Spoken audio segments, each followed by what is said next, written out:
Tem sim, Carla, eu acho que a gente, para poder explicar isso melhor, teria que descer um pouquinho mais para a educação dos filhos hoje em dia.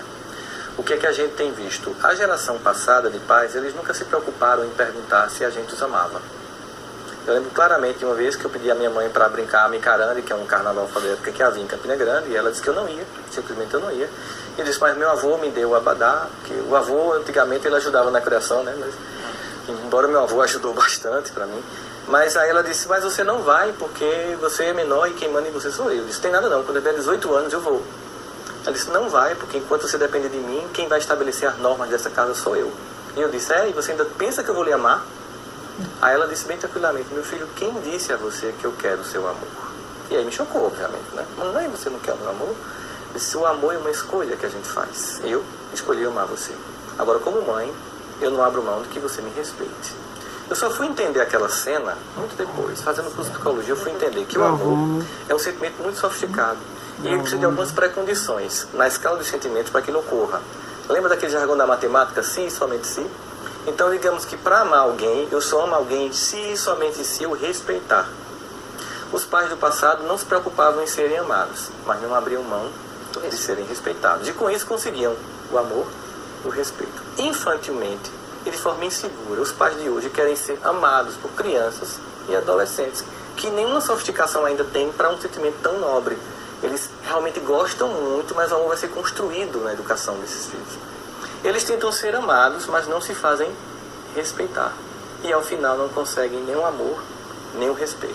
Como eles não criam filhos, eu não estou falando de todos, mas muitos, não criam crianças que suportam não, frustração, eu não vou dar, eu não vou comprar. Eles criam pessoas com incapacidade de suportar que a vida nem sempre é favorável. Mas será que alguns até não tentam ser diferentes? Até porque eles têm uma base diferente disso. Mas não conseguem, no mundo atual, desse mundo que a gente vive, dessa relação com esse mundo de consumo que a gente vive. Eu sei que existe essa pressão lá fora, mas se a gente não decidir que vou pautar a minha família por um valor que eu acredito, a gente termina sendo dominado por esse coletivo. E aí a gente teria um discurso que é impossível reagir a isso. E não é possível reagir. É óbvio que eu não posso educar o meu filho hoje como eu fui educado.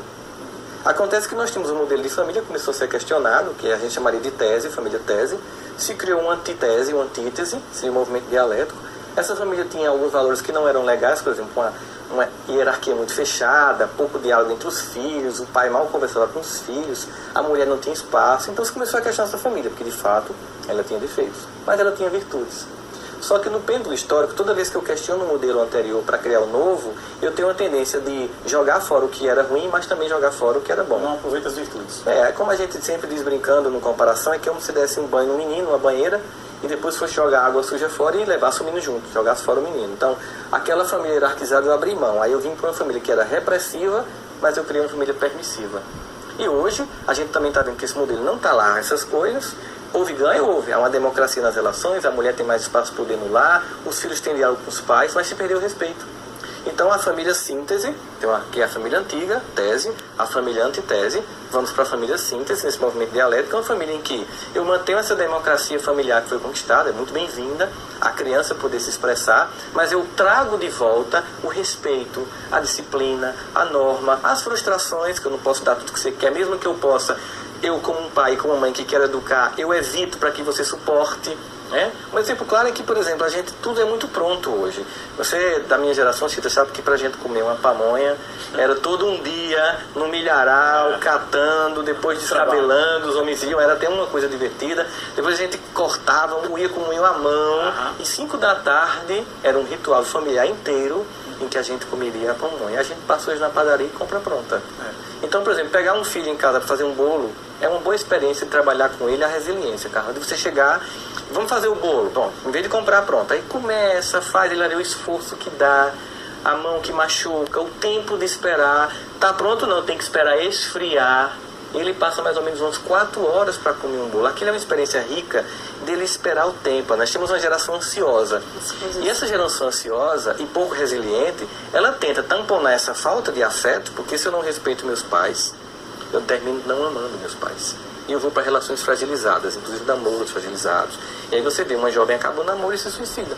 Veja que incompetência emocional, que filha que você criou com tanta incapacidade de suportar a frustração, que é a primeira vez que acaba uma coisa, em vez de ouvir Pablo, chorar e depois reviver, né?